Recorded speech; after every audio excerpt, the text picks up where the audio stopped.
So 2 weeks off, but I've been practicing. I'm ready. I'm going to win the challenge this week. I'm going to do the introduction. You know what I'm thinking. Dart competition. Yeah, I'm good with that. Let's go. All right. Ready? Let's do it. All right, 19. All right, goggles on. Stand back. Refresh my memory. The little red dot's good, right? Damn it. Yes. Welcome, everyone. This is Brant James for Ryan Butler, and this is the Batter Beats podcast. It's a big week. It's a high holy week. Fantasy League football playoffs begin, and to celebrate it, we're going to have Pat Mayo of DraftKings to tell you if you're going to win your big league trophy or not. We're going to have Ryan with a stat that he dug out of the catacombs about Army-Navy. Hang on for this one, everybody. Seriously, you're going to need to. We're going to have good football. We're going to have bad football. We're going to talk about college football. We're going to talk about people that got cheated. My fantasy team? Maybe, yeah, that, sure, whatever. But Fingers crossed. We got a lot going on. So let's start with the hot news.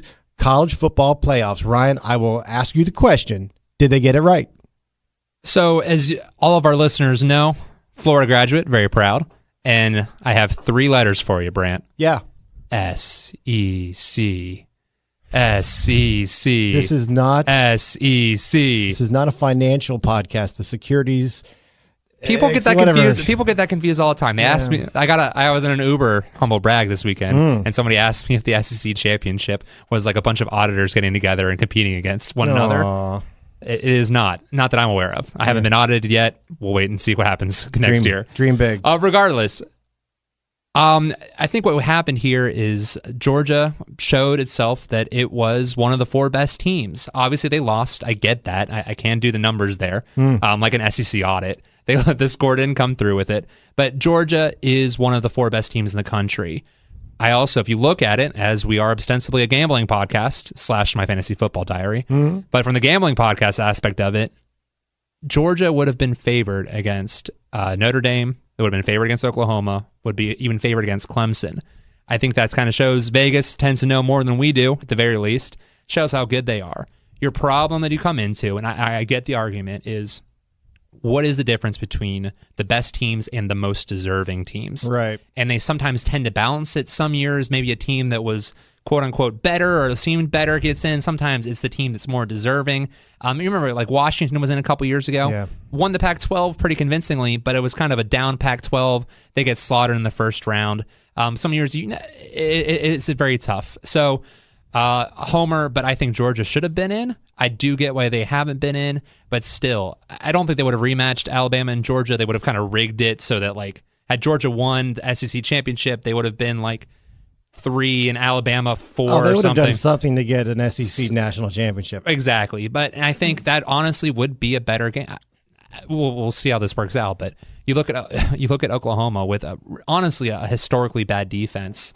That's part of the reasons we like to harp on the Big 12 not playing any defense. Well, Oklahoma's not doing its part. No. Great offense, but awful defense. Yeah. I think Alabama, and regardless a super of offensive conference, though. Sure. Chuck it. But your problem is when you run into a team with pretty good defense or elite defense in Alabama's case, regardless of their quarterback, Tua's banged up, but regardless, it's kind of nice when your Heisman Trophy winning or finalist quarterback gets hurt. You can replace him with a national champion winning quarterback who's objectively one of the 10 best college football quarterbacks. Yeah, that's nice little luxury to have there, Alabama. Well, I understand your point, and all those hypothetical theoreticals are great. But here's the way I look at it. Yeah, Georgia certainly would be favored over Notre Dame. They'd be favored over Oklahoma. But they had their chance. I'm sorry, kids. You just didn't do it. You had your shot at Alabama. That's true. And you couldn't pull it off. And the same thing goes for Ohio State. You got plastered by Purdue. Georgia, you lost to LSU. Oklahoma, which lost to Florida. So, right. Okay. So Oklahoma redeemed its loss in the championship game. Yep. And they looked good. That was a fun game. Oklahoma looked good. They made the plays at the end. They're a good team. There's no doubt about it. Yeah. It's sort of like the MVP versus the best player on the team argument. What is it? You can debate it. Right. No, it's those 4 teams. You pull it back, though, and this is going to be the impetus for eventually it's going to be 8, and then it'll be 16, and then UCF will finally get a chance to get in again. You think at 16, you think they'll get in? Maybe. They'll have a 78-game win streak at that point by the time they get to a field large enough for UCF to get in. But let's hope not. It's funny because it's not my school. But anyway, no, Georgia had its chance, and it couldn't do it. Ohio State had its chance, and it couldn't do it. So the other side of it, too, is it doesn't matter if there's 4 or 8 or 16 or 32 or every team. Alabama's going to win. You know why they're going to win? Because FanDuel said they already won. FanDuel, unbelievable, right? FanDuel already paid out Alabama. So in FanDuel, it's interesting. It's for all our European listeners, you're very familiar with this, but Americans might not be as aware. A company called Paddy Power Betfair, one of the largest gaming companies in the world, oversees a lot of the gaming in Europe, which is obviously a much different market than it is in the U.S. They're very famous. Their company corporate structure for kind of hijinks, ridiculous, promotions, kind of stuff like that. They very famously paid out Hillary Clinton winning the election in 2016. So that means every bettor who bet on Trump or Hillary won. Yeah. So they made no money off of that. They're willing to risk the same thing here with Alabama, but it's great PR. It is good PR. And the other side of it is there's a reason why they're doing this. They're still making money. They are making money. But it's still kind of wild that Alabama has already paid out before the playoffs have even begun. And they've offered new bets on them, not with as good of odds, but it's really interesting. Just to, as an aside, Trey Killian, our comrade at bookies.com, has got a very good story on that. Comrade. We kind of got a Russian vibe December in the office. 3. Yeah, he's got Russian all over him. Trey Killian, he's the most Russian-looking dude I've ever seen. But go read his story. But you're right. Alabama, it's a done deal. I don't even know why they're going to play these games. I can take the night and... Should have put Georgia in. Go bowling or something. I think you explain it. So somebody who's not going to be in is Ohio State, which I think we're all rooting for. Not that I'm a bitter Gator that's upset that he left us those years ago. He gave you 2 national championships. What do you want from the man? We're Florida fans. We want more. we knew we were close. He had to fake medical problems. I know it's tough. He really wanted to get out by faking that heart attack. Yeah. It's tough. But so Urban Meyer will not be in the playoffs, and pretty soon he will not be with the Ohio State. He's retiring again for how long we don't know. Believe it when I see it. What do you think? I don't have anything here on paper, but Brant, what would you say? Over under he coaches again. Some power conference team in the next couple years. Oh, in years? No more than 2. 2 years. Oh, 2 years until he's back. Yeah. I was gonna say, okay, the odds. So you're saying it's 1-1. You're saying it's absolutely. Yeah, it's minus 10,000. He's coming back. No, there's no doubt that he's gonna. I think so too. After he's 54, he's not gonna be able to stand this. What's he gonna do? Sit around his house and just yell at random people walking down the street? He would like that. I think that's that's what he wants to do when he does really retire. I read after he retired from Florida twice, and after the first retirement, he's supposed to, for health reasons, quote unquote, he tried to take a day off, and they said after a day he just couldn't sit still, and he was already back watching game film, trying to recruit for a job that he didn't have yet before he eventually came back. Yeah, these in order to get to that high level, you have to be such a maniacal psychopath to be able to compete at that level. So I don't think he'll be gone for long. It'll be interesting. Does he go to another huge power program? Maybe he tries something a little smaller, tries to build something up. Maybe Cincinnati, which seems to be doing okay, but that's his alma mater. Yeah. Maybe a smaller school. Who knows? The other side of it is somebody will give him the money. Somebody will want him. No doubt. Regardless of it. No doubt. His track record. Looking through everything, his head coaching record is unreal. But his record against the spread is almost better. Which I think is the bigger deal to him. That's all he talks about. Exactly. He's a big gambler. Yeah. But for gamblers, he is 121, 88, and 6 against the spread. Meanwhile, going with that, he is 109, 87, and 2 over, scoring more points, collectively than people assumed. So even with his high profile, even with all the attention he and Ohio State get, he is still eclipsing, for the most part, expectations. And that 58% clip against the spread, Vegas is typically right at 50%, like 50.01%. So the difference of 58 is pretty amazing. Yeah. So you know what? Hey, you're right. He does. I have a couple old championship memorabilia pieces floating around my bedroom. Still a lot of good memories. But kind of a bitter ending there. The Ohio State did not go well either at the end. Yeah. But hey, we'll see it. This is interesting. 82-9 at Ohio State, 7-0 against Michigan, which is a fairly big deal. That's almost more impressive. Fairly big deal. National title in 2014. Which school do you think owes him a bigger statue? Is it Utah? Is it Florida? Is it Ohio State? Like, who's going to have to pony up a bigger statue? Bowling Green, his first stop. Bowling Green. Florida, I don't think Florida is going to give him a statue the way he ended, and I don't know if Ohio State's going to give him a statue. You don't think? Don't think so. 7-0 against Michigan? That is impressive. That really is almost more important to them than anything else. And then he left the program in great shape. I mean, it's just... Or, conspiracy alert, latest one, or he didn't, and he knew they were going to tank, and so he abandoned ship early. How do you know that? You can't trust 18, 19, and 20-year-olds to do what they're supposed to do. But they can tell. When Urban Meyer left, there was a lot of talent missing. He hadn't recruited very well. He hadn't kept up. That's what happens is, so that Florida team that won in 06 and 08, almost won in 09, they lost to the Alabama ascendancy. Except for Alabama, which can restock, what happens is when you have so many 5-stars and elite players and all that, you can't recruit more of them for the most part because they don't have any playing time. Alabama is successful because somehow Nick Saban is able to convince these guys, oh, you're a 5-star? You could start anywhere else in the program, any other program in the country. You can come here and wait for 3 years, and then you might have a chance to compete with another 5-star at your position. It's the barbecue. It's unreal. So that was part of what happened at Florida. They had such an amazing assortment of talent, which, not surprisingly, 2 championships in 3 years. But afterwards, they hadn't recruited underneath that top level. Once all those guys graduated, left early for the NFL, you had a huge talent discrepancy. Ohio State... We'll see. I have not followed their recruiting class as closely, but that might be what you're looking at.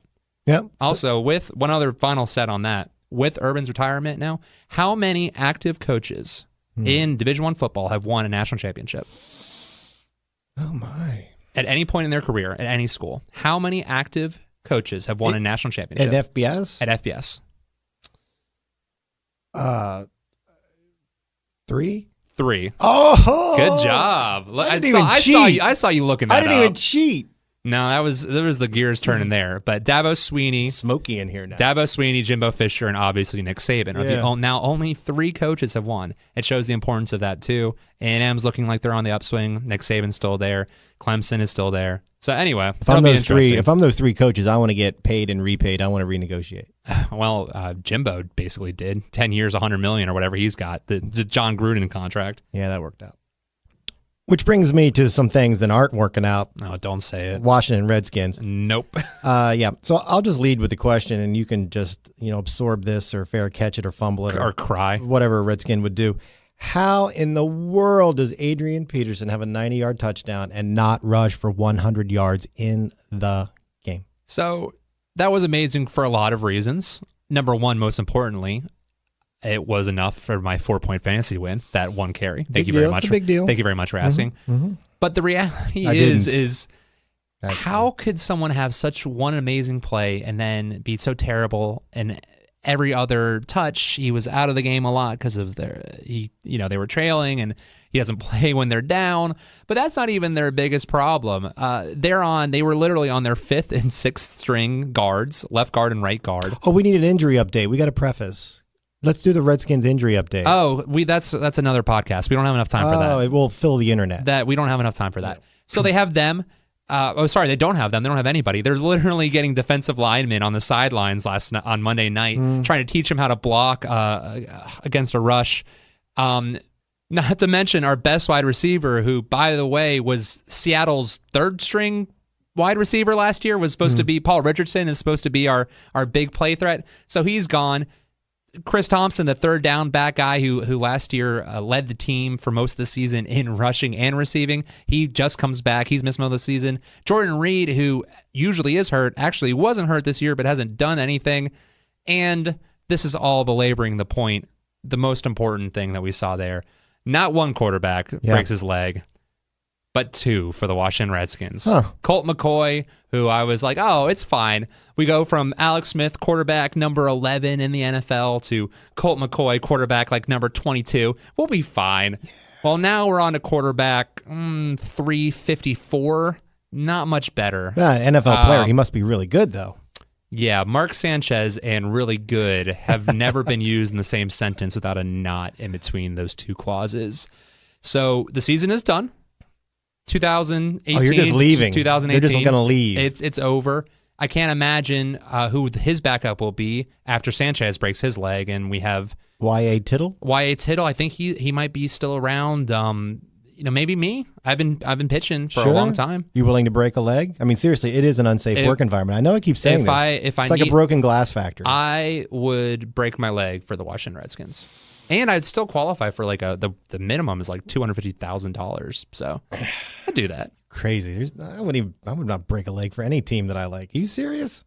I'd think about it. Yeah, I'm willing to sacrifice for this team. And if me or anybody else behind center is going to be in a lot of trouble with that line, it just doesn't have anybody left. They're toast.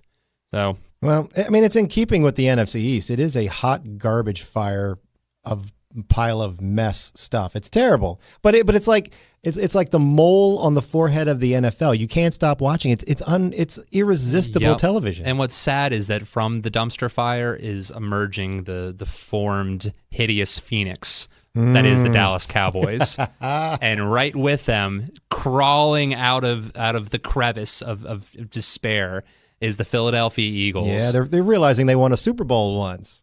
Oh, don't bring that up either. I thought that was a nightmare. No, it really happened. But it's like the NFC East teams. I think they're trying to figure out a way where they eliminate all of themselves. Like one of them can't even win the division. How can they ruin that? Can the Giants do something to like hit in some sort of caveat? Who knows? It's just going to be bad. That's well, they get R.I.P. Redskins. Well, I mean, but again, NFC East love it's Cowboys and the Eagles this weekend. I'm looking forward to this. It's going to be horrible. I always think of people like that where those games are always on TV. They're always big primetime games or whatever. Because they used to be good. Because they used to be good, and they still have a lot of fans. And I always envy people who can watch that game and not just like feel queasy. Because every time, regardless, it's always painful to watch those two teams. Yeah. Or the Giants, any combination of those two.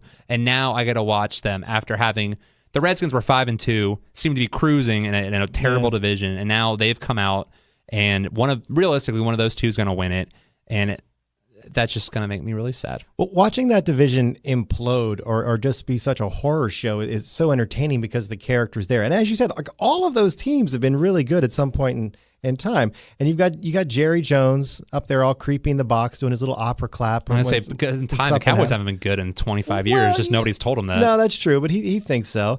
And he doesn't know. He thinks he's living in 1992. And the Eagles, they finally win one, but they're just the fans are going to get mad at them and they'll burn the place down. They literally booed the team in the first quarter of the first game after the Super Bowl. They were horrible in that quarter. I understand that, but talk about Philadelphia. Philly, man. It's Philly. Amazing that city would have thrown snowballs at Santa Claus. They did. Well, can't believe that. And DC is just, I mean, it's absolutely unbelievable with the injuries. I mean, I don't want people to get hurt, but you just sort of watch it through a pinhole. It's like, oh my goodness, what's going to happen this time?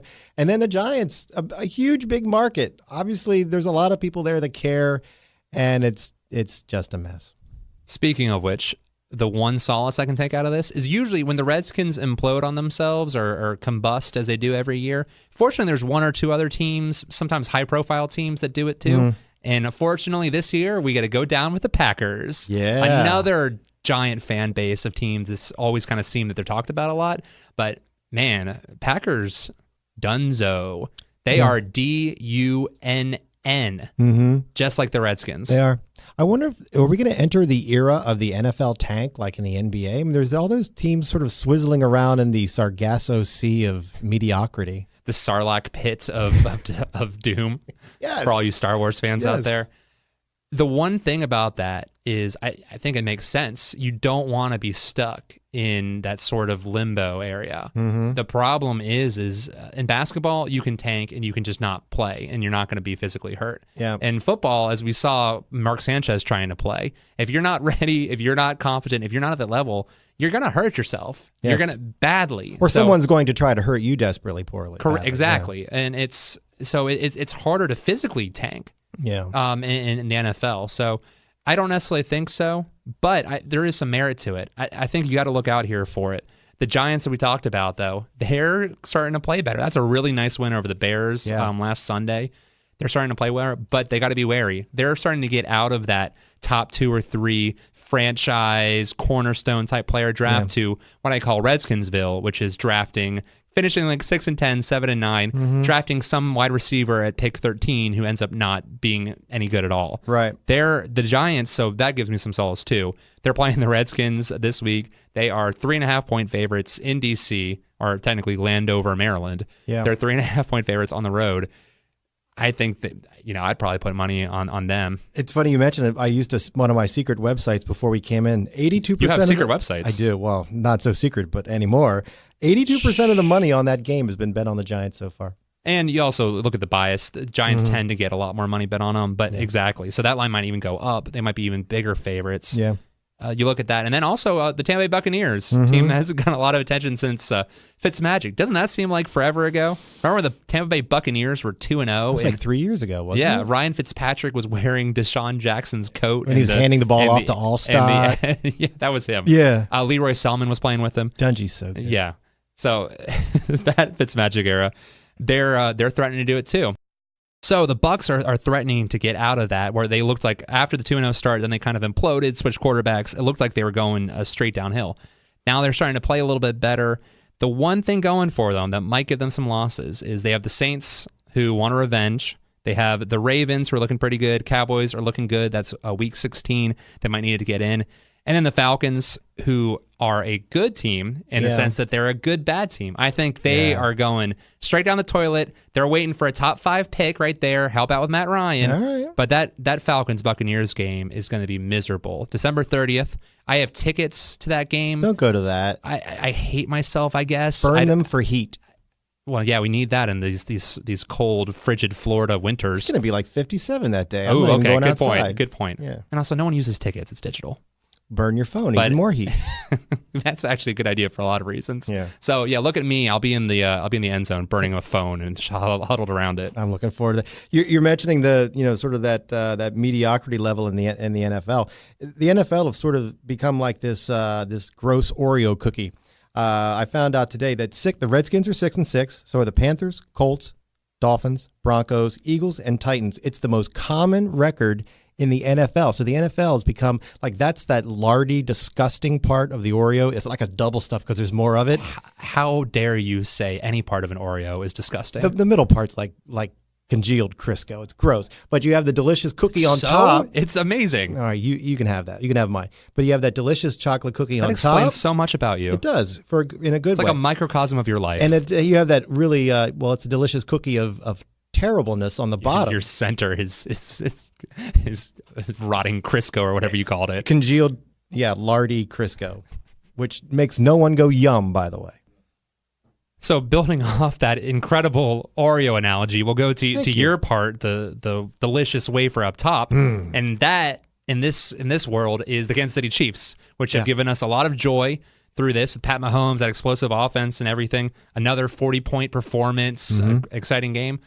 But 33 points to the Raiders, well, that's not good. That similar to Oklahoma's defense, that's going to prevent them. That's less than 40. That is less. That is good. Let me check the math. Let me get the SEC championship. Yeah, confirmed. Less than 40. More, but there's no way you're going to. Teams that win Super Bowls aren't giving up 33 points to the Raiders under any circumstance. But they're not playing the Raiders in the Super Bowl. They know they we know that. Give up 33 points to the Raiders. We know that. I think who you're playing matters there. I'm telling you, though, New England isn't doing that in that game. Yeah. And it's crazy. The reason I bring this up is, again, you're here for the beats. This is most websites here, and it looks like it's actually just shifting now, but a lot of them actually have Kansas City as a heavier favorite to win the Super Bowl over New England, which to me is amazing. We're looking at right around, Kansas City is around 500 now, plus 500. New England was about plus 550. Yeah. So that's going down a little bit. It's now closer to both 500, but that's to me, that seems like a mismatch. If you had, and honestly, Brant, if you were told you got to bet on to win the Super Bowl, the Chiefs or the Patriots, no matter what, even if Kansas City gets home field, I'm still taking Tom Brady over. I'm taking them over. I'm betting on the Patriots. So that's one side of the Oreo. That actually, I'm expecting that game. New England, Kansas City. That's going to be awesome, regardless. Yeah. But then we have the others. If we go, I guess, not the other side of the Oreo. You like that part. You're talking the gooey middle. Yeah, once you get through the lardy congealed part. But sometimes bad can be so good. So lardy congealed will go with maybe the worst game ever played. We declared that Monday night Chiefs-Rams game the best game ever played. I think Indianapolis-Jacksonville last week. That was horrible. That might be the worst game ever played. That was horrible. 6-0 on 2 field goals. And guess how much they missed the over-under. So how much the over-under line was X. What do you think that was? Oh, I mean, 30-something? I don't know. You might assume so. 46. So they missed it by 40, which was as much as the over-under was for that Chiefs-Rams game, just the opposite direction. So we're going to talk about the Jaguars later, so stay tuned. But let's get that, get that creamy, what is that, congealed? Lardy congealed Crisco cream. All right, it's time for the big interview of the week, it being Fantasy League playoff time. We brought in Pat Mayo. He's an analyst for DraftKings. He's going to give you some tips, or mostly I think you've probably got what you got on your roster now. He's going to tell you whether you have a... I'm making moves left and right. Come on, it's playoff time. All right. You can't sit back. All right, well, he's going to tell you right now with what you have, if you have a chance. And he's got a couple words of consolation for all the people who had to listen to the Le'Veon Bell, drafty, upset kind of people. That's your fault. Should have known that even though no one reported it and no one talked about it, you should have just sensed that he was going to hold out. It's called research, people. It really is called research. That's how I win. So with that, please enjoy Pat Mayo of DraftKings. Pat, you do so many things, I'm not sure exactly how to describe you. What is your job title there? I am a content contributor. I'm actually a content contributor for DraftKings. I am on the board of governors at the golf stats site, fantasynational.com. I run Mayo Media Inc., so we're doing a lot of stuff. But DraftKings contributor is where everyone can find me. That and the host of the Pat Mayo Experience presented by DraftKings. There you go. Now, I've been watching a lot of that. You're live all the time on Twitter. You've got a lot of content with podcasts and videos, certainly putting a lot out there. How many hours do you sleep? I mean, it seems like you're online live doing something at all times. What's the workload there? It seems like a lot, but I just blame that on everyone else in the industry not putting out enough stuff. So, over the course of a week during football season, I'll have anywhere between 9 and 11 hours of produced content. I mean, it's not that much if you think about it. Well, I was checking out on one of the recent downloads that you're going for that 10 million download, which is a huge, big number. Are you there yet? Can we break some news?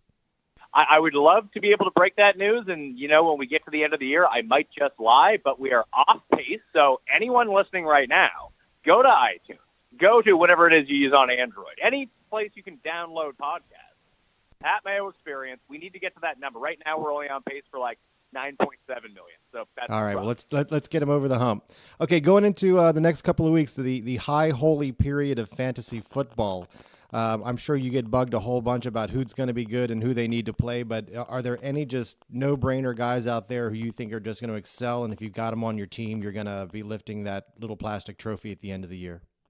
I mean, it depends on what you're talking about. Like, if you have, Saquon, you're going to be good. Saquon's going to be good regardless who he plays. Christian McCaffrey and the Carolina Panthers probably have the best schedule down the stretch. But in terms of guys that you can go out and get, even someone like Jeff Wilson this week, no Matt Breida playing, that's someone that you can play in the first round of your fantasy playoffs in Week 14. In Week 15, I have no idea if he's going to be viable or not. But for Week 14, that is a start. The Broncos defense should have been picked up ages ago. They have an awesome schedule throughout the fantasy playoffs. And crazily enough, Josh Allen might be the guy that wins people fantasy championships. You got to explain that to me. How in the world is that going to happen?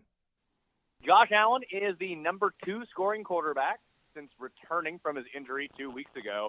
Basically, everything that the internet and fantasy analysts, fans, doesn't matter who it is, projected onto Lamar Jackson, and, oh my God, look at the floor. He runs the ball 27 times a game. But he can't throw. Josh Allen can throw the ball 80 yards and rushes for more yards and touchdowns than Lamar Jackson. He's better than Lamar Jackson. Incredible. All right, good info. Now, I got to ask, do you play? I mean, we always have the idea that an analyst is going to have 15 teams and you're going to win every one. Do you have time to actually do it yourself, or do you just analyze? I've actually cut down on the amount of season long that I'm playing to focus more on daily, to focus more on betting all the time. The problem I encountered, and you can only learn this the hard way, is that when you get too overexposed, it's hard to update stuff last second because I'm always live for 3 hours before the game, that I don't have a lot of time to adjust should news ever break. And I felt like I was putting myself at a massive disadvantage that way. So I had to really scale back on the number of season long. I increased the number of teams that I'm playing on DraftKings every week, and I've always focused a lot on betting. Being in Canada, it's always been something very easy to do. And I would imagine you get a heck of a lot of grief if you're in a league and don't win, just like being in the same, in the sports betting business. If you don't bring home a big ball of cash every week, people are wondering, what the hell's wrong with you? Oh, of course. I mean, there's nothing like going on the internet, Googling someone's picks that are free, and then getting very upset when they don't win. Yeah, it's always good to have those people coming at you. Now, how do you consume a game day? I mean, there's so many ways to do it with, NFL Red Zone, and you can have, a man cave and 5 laptops set up. But you, as someone who's invested for fun and obviously very invested for your paycheck, how do you watch a game day? So I usually wake up around 5, 6 a.m. to get my final research, update myself on anything that's happening in terms of injuries, in terms of new situations, catch up on beat reporters, weather reports. Then I'm live from 10 to 12:30 every Sunday morning. And you can watch the live video show. It comes out on the podcast feed. The first hour comes out around like 11:15. So we make sure that people can have that on their phones if they want to go to the gym, or they just think that watching ESPN Countdown or the NFL show is just a load of garbage. Not for them, put it that way. We're talking about actionable injuries, changes in spreads, the values on DraftKings that end up coming up. And then I actually go to the gym for about half an hour, try to get a quick run in. Then I go to, there's a bar near my office that I made a deal with the guy that owns it, that I can actually have a seat where I can see 6 TVs at once. We put on 6 separate games. I can see them all in front of me. I bring 2 laptops, and I split the screens on it to make sure that any other game, and it's not necessary every week, but with a full complement of 16 games, sometimes you need it, that I have those games on in front of me. And then I have Red Zone on an iPad in front of me and a fantasy tracker with all my teams, all my bets, all my lineups on another iPad in front of me. So I have like a little command center at the game. So I do that from 1 till the Sunday nighter. Then I go home, watch the Sunday nighter, hang out with my wife for a bit. I usually just watch that on an iPad because I've just been away all day. So she can watch something on TV. I'll just watch the stream on my iPad.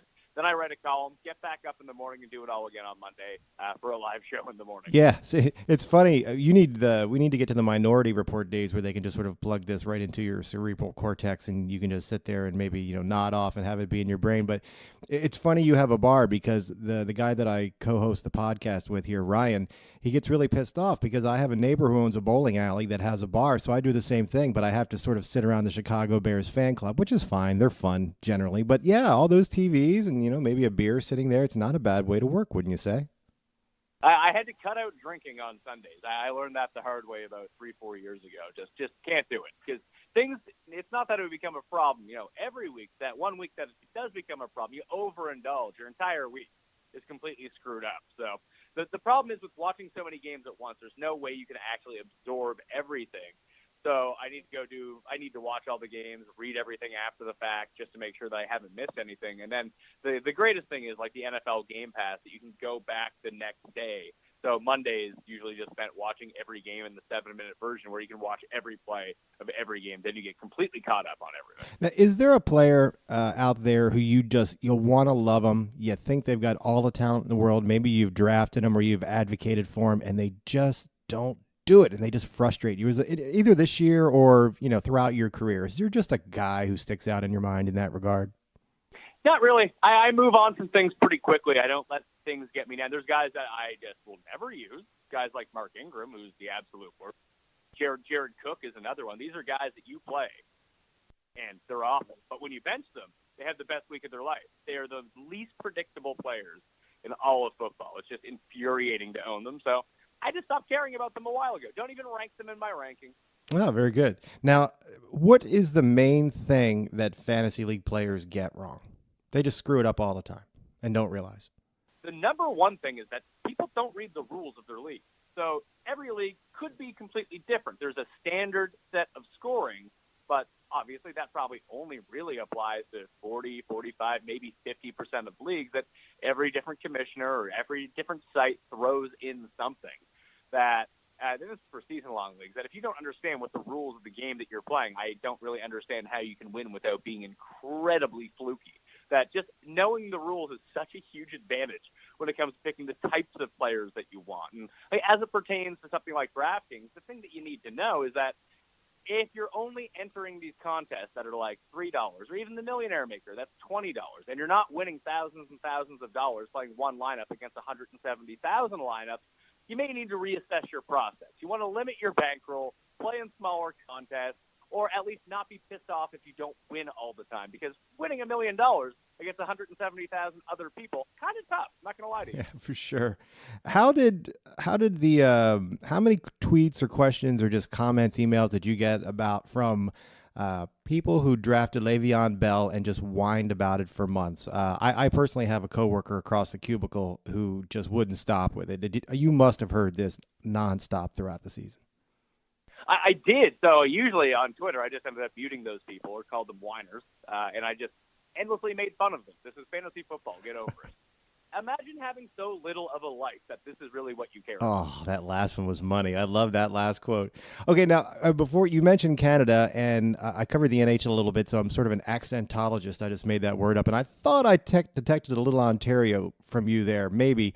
Tell me a little bit about your backstory. I mean, you didn't just wake up one day and you had this job. How did you get from wherever you started to this?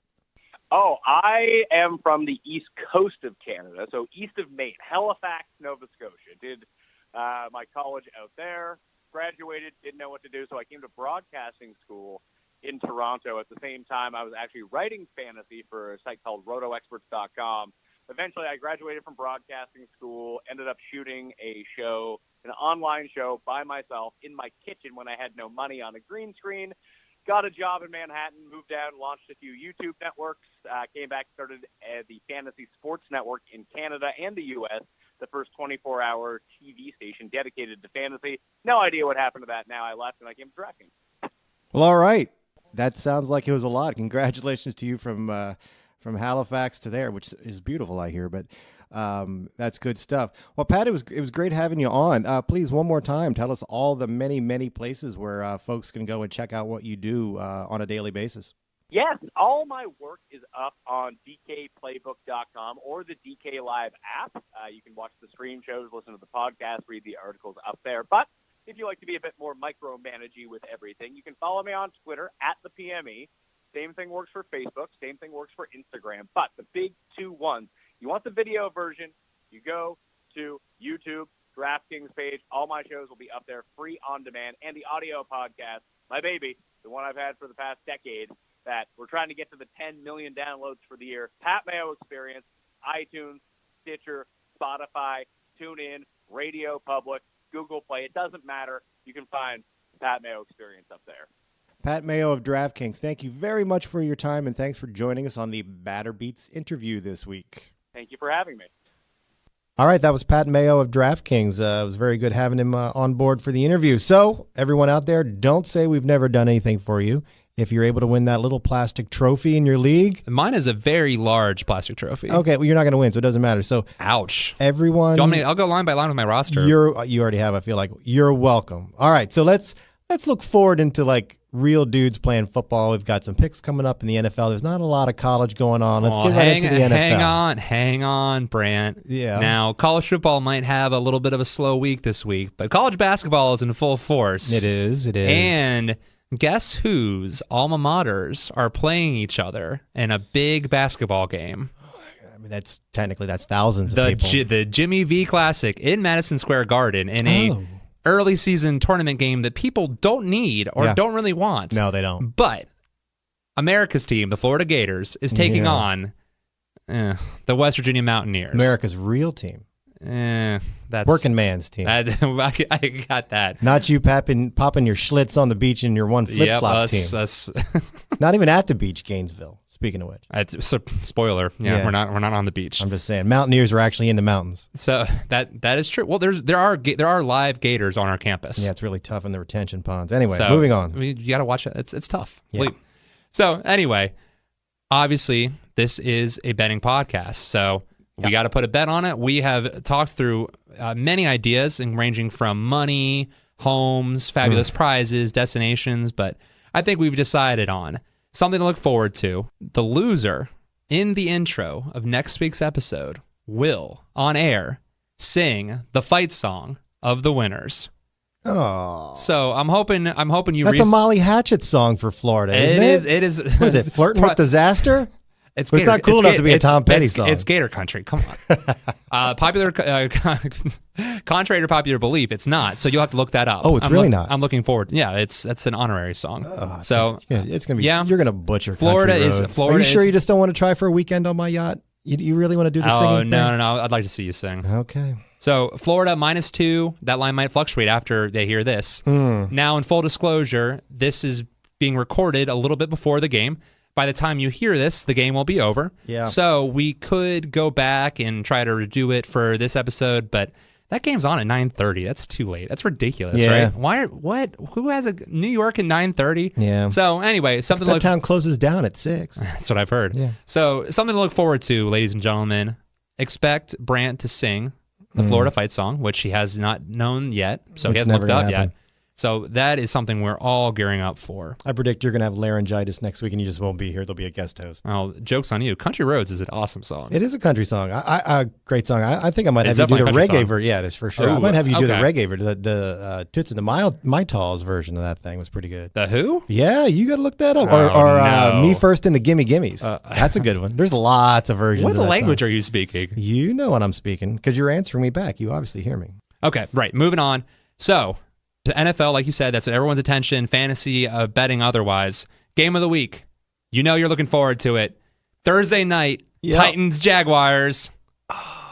Got to be something on Netflix Thursday night. Anything like paint drying somewhere. There's got to be a good, like a good my old house. It's Christmas season. I'll just go stare at a house's Christmas lights. That last time you did that, you got I did get in trouble. Yeah. I'll find another one this year. There's a lot of them. Different neighborhood. There's a lot of them. All Yeah. right. It's people are really spirited this year. seriously. I'm not watching that game. I am not watching that.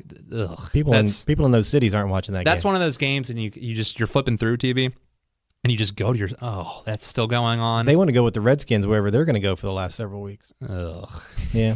To the metastasizing gooey center of the hellish Oreo or whatever you're talking about. So no, please don't watch that game. If you are watching that game, please don't reevaluate your decisions there. Go stare at a stranger's Christmas lights.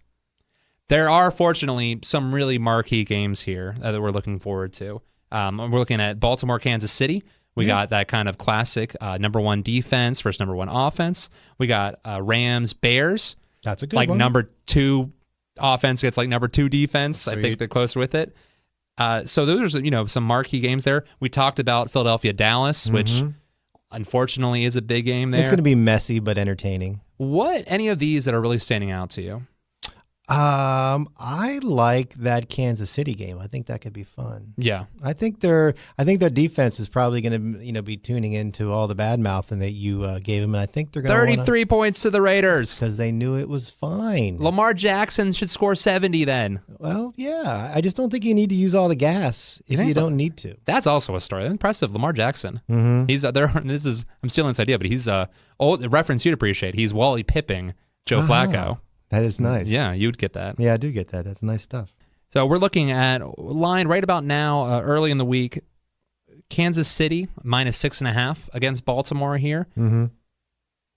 Kind of got to like the Ravens, especially after that defensive performance. It seems like a lot of Kansas City games are close. They're still adjusting now with Spencer Ware coming in, who I picked up in both fantasy leagues, so hopefully he has a good day. But that defense, this will be the best defense that the Chiefs have played all year, pretty much, especially against the run. So I like Baltimore there, +6.5. Yeah. We also have kind of an interesting line with the Rams Bears. Bears right now, early week, about 3.5. A lot of this is over the quarterback here. Now, Brant, I'm sure you saw this, is the Mitch Trubisky ping pong video, which has been circulating around. Yeah. So, yeah, well, it's called the internet. It's great. You'll see it's this. good stuff. But they showed him on Instagram. You'll hear about that someday, too. Or one of those other Let me things. write that down. Instagram. Playing ping pong in the locker room, and that has set the internet a tizzy. Why does the internet care? Because maybe they got money on this game. This my line could goodness. shift if Trubisky's playing instead of Chase Daniel, who has been serviceable, has not been great. The Redskins would sure appreciate him, but I think that's definitely something you have to eye here. I still like the Rams. I haven't been sold on the Bears, especially after that Giants game. I think the Rams are getting ready. Obviously, again, another great offense against a really good defense, but I'll take the Rams there -3.5. I agree. I feel like the Rams just sort of put off the vibe to me that they're gearing up for the stretch. I think it's going to be fun. I think them and the Saints down the stretch, and I think you got to be on your stride when you get to the end. The NFL's got to love that final. What are this Final Four? You got Rams. Do you think they'll get it right? Rams. I wonder if the Bulldogs make it. Oh, no, an SEC team didn't make it. Anyway, Rams, Saints, NFC Championship game, Chiefs, Patriots. That would be probably the highest championship rated Sunday of all time. Those are four. It's a good idea. That'd be amazing. Networks are praying. Also something to look to. So Todd Gurley, who has been the bane of fantasy owners with his decisions not to score sometimes, though he has scoring a lot. It's his choice. Part of it, maybe they're saving him too. It's running wins championships. Those extra 2 yards are going to wear him out for the playoffs. You never know. Okay. You can only a man only scores so many touchdowns in his life. Is it like having a finite amount of energy in your body, and so you don't exercise? So exactly. I don't know anybody who's any famous politicians who have that theory. No, it's ridiculous. But at least Gurley, topped it off. I think if it's good enough for the president, I think it's good enough for the best running back in football and a former professional football team owner. So more credence. Exactly. So something to look forward to. I'm not going to watch this game, but this does bring up memories. Is Pittsburgh Oakland? I'm not necessarily intrigued because, again, I'm ripping on Oakland, but this reminds me, this is in your heyday, NFL films, but the good old days when NFL highlights consisted of guys basically sacking quarterbacks by their faces and throwing them to the ground. Beard sacks. Right. Just every play was just like a 2-yard run up the middle and then a punt. The good times when you could literally have highlights to the dramatic music we all know. I would sing it, but we don't have the copyright to it. Well, you should practice for next week, but anyway. That's true. Save my voice. But where announcers can say literally the following: the autumn wind is a pirate, blustering in from sea. With a rollicking song, he sings along, swaggering boisterously. That was awesome. Yeah.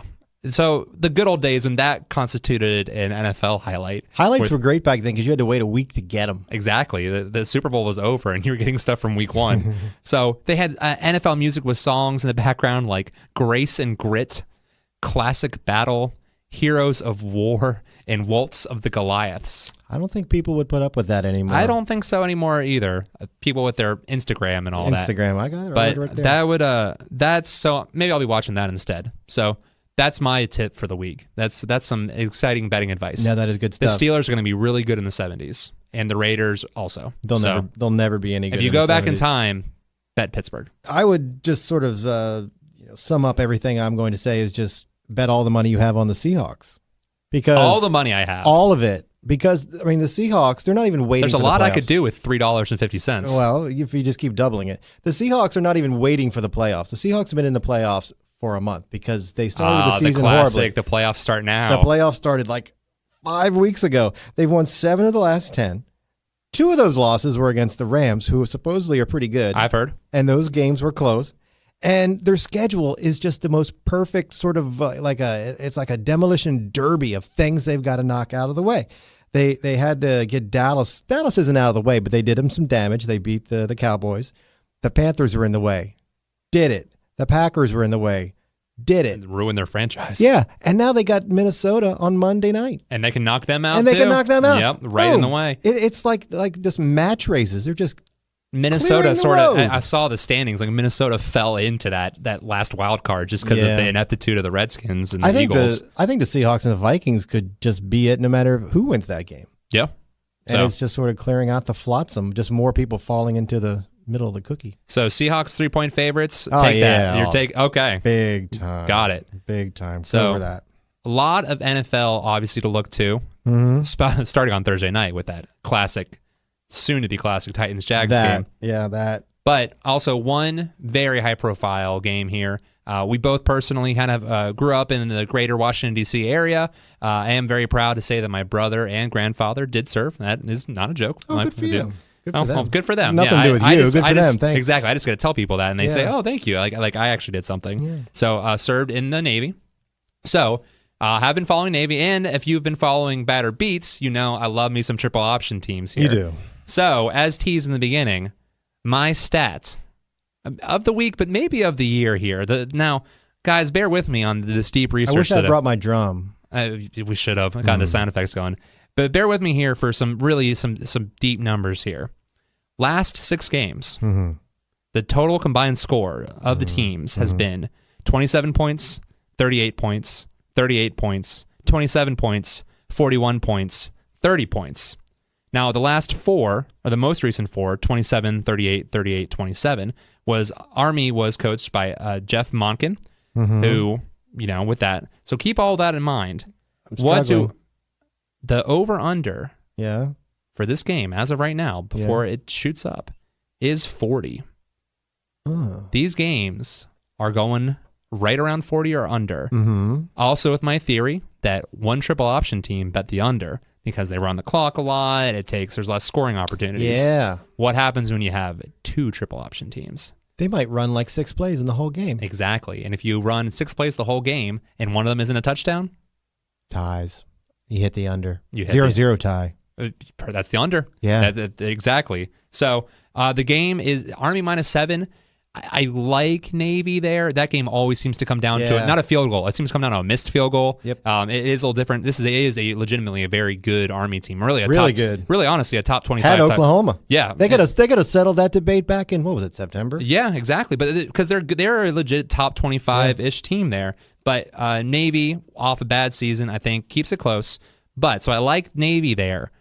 I love the under because of all that research I went into by Wikipediaing the last 6 years of games. You were just fully sold on that stat. There you go, everybody. Bet the under. I mean, Navy, they beat Memphis 22-21. They went to their Memphis, who should have beat UCF twice. Right.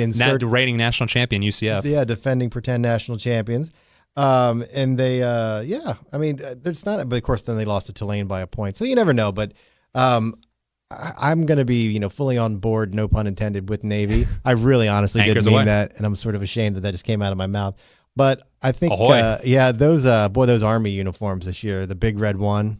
They are, every year, that's both teams have amazing uniforms. That's pretty good. Every year. Yeah. So if you don't, I get it. It's triple option, and I get that these isn't some national championship time. This game is great. It's also amazing. There is you go see those games in Green Bay in January. Well, not this year, but for other years, that you can tell that's really cold. There's something about the Navy Army game where it seems that no matter what, that is the coldest place on earth. Whatever it is. So high of 35 in Philadelphia. Oh. So it will be cold, but there's something about it. It seems colder. Maybe it's the chills that the game gives us. I think so. See, I've never been to an Army-Navy game, but I went to Navy home games. Yep. And I don't know if you had the same experience as me, as sitting way up in Army Marine Corps Navy Marine Corps Stadium. Marine Corps Stadium. Yeah, Army would be that'd be funny if Army vandalized it. Not funny, don't vandalize anything, kids. But being in the upper deck and just seeing those fighter jets coming over the bay, and you the flyboys are kind of showing off, and it feels like they've flown under the light towers and scorched the side of your face with their jets. It's part of the experience. It is, and the Sidewinder missiles are going right by your head, but it is really cool. The whole thing is so it's gonna be a fun game no matter what. But for you guys who are so inclined, and assuming you are because you're listening, bet the under. Heard it here. It's probably they're probably gonna score 150 points. All right, those were our picks of the week, and now we're going to look back at last week's odd bets, mainly because Ryan got his wrong. You have no idea how upset I was over that. Like a non-educated surfing fool you are. Yep, I was there at home Thanksgiving weekend, just ignoring all. No. I was watching It took me a while to find it, but. I was rooting. As maybe me and her parents were the loudest supporters. You and Lakey Peterson's parents? I think so. Yeah. I think Lakey heard me. I believe she was 5,000 miles away from where I was. Your voice does carry. It does carry. So a brutal day. But yet Stephanie Gilmore could not be stopped from winning her 7th World Surfing League Women's Professional Should have looked Championship. Should have looked that up ahead of time. Not based it off of people's names. # Surf Dynasty. Well, yeah, my approach to I know you were watching the sumo wrestling over the weekend or the last weekend. I wasn't. Hope you won. You don't need to tell anybody. We don't need to brag. Exactly. So, but we are now looking ahead to this week's odd bet. All right. And Brant, do you have yours ready? I have it ready. This week's bet. There's been an open market set on Paddy Power on who is going to headline the Glastonbury Festival. Ooh, I like it. So we're going outside of the world of sports. Yes, we are. There's a whole bunch of great musicians on the list, including Led Zeppelin. I don't know how the hell that could possibly happen. Well, some of them are still alive. The favorite right now is The Cure. Oh, and they get their big comeback. It's the 40th anniversary tour. They're 4-1 right now. Isn't that scary? That's 40 years. Well, yeah, and doing a deep dive on this, they co-headlined the 1986 Glastonbury. Well, which we all remember that one. It was solid with the Psychedelic Furs and Level 42. In retrospect, that last one didn't really work out. No, R.I.P. But I mean, do you agree? I mean, I'm looking at the tour schedule for The Cure. They've got Glastonbury is the 26th through the 30th, so the 30th is the key number. The Cure's got an open spot between Werchter, Belgium on the 28th, and Novi Sad, Serbia, which is like a pretty hot venue, on July 4. I like that idea a lot. I think Oasis is a better value at 25-1. I think a lot of people would see that. Coldplay is 40-1, and no one wants to see that whatsoever. No, not at that festival. Queens of the Stone Age is at 50-1, and Ed Sheeran's at 33-1. I'm gonna go. This has been Oasis is sort of got a lot of momentum going here. Yeah. And when you first said The Cure earlier, I kind of thought that was Oasis. I got those confused in my head for some reason. What? Yeah, I know. I'm not old. Oasis was already broken up. Or smart. Wow. We know that, Brant. You didn't have to say it. So I'm going Oasis. I hope you're right. Who I think might be The Cure, or The Cure, who I think might be Oasis. I hope you win this. I hope it's a wonder wall of success. I hope you win this. You hope I don't look back in anger. Exactly. That was well done. Thank you. Yeah. Thank okay. you. For a second there, I got The Cure and Oasis. Okay, all right. Lob one up for me. Lob me up yours. I'm excited for this. So we are going back to the world of sports. Yes. As excited as we are for that festival here. But as you have been, we are staying this week in Asia. We are going to the Philippines, where we're going to the Philippine Basketball Association, the PBA, which is basically the NBA of Southeast Asia. Okay. So, looking forward to this. We have in the Governor's Cup Championship. Yeah. Now, as we all know, it's a best of 7, the Governor's Cup. So we're looking forward to Game 1. We're just going to do Game 1. We'll have a complete breakdown of the series in a future episode. Oh, yeah. Just starting with this Game 1, which obviously makes it, in the Governor's Cup, when a Game 1 means so much. It's very important on the road to establish yourself in Game 1. Absolutely. Well, as you know, they don't actually play home or away. Right. They play. That's what I meant. They play almost all their games at neutral sites, and as you know, they're playing this game at Parsay City at the Mall of Asia Arena. So, I mean, obviously, I know you have tickets there, right? It's later this week. I'm sure you're flying. It's a little bit south of Manila, so you can just take you fly into Manila, and you take a rickshaw down to Parsay City. You're right there. So anyway, as you know, the team names are the Alaska Aces, who do not play in Alaska. After much research, I did find this, versus the Magnolia Hotshots. Did you make this up? I did not. I did not make this up at all. The PBA is the Philippines' premier basketball association. This sounds like all-star softball teams or something. It is a little wild.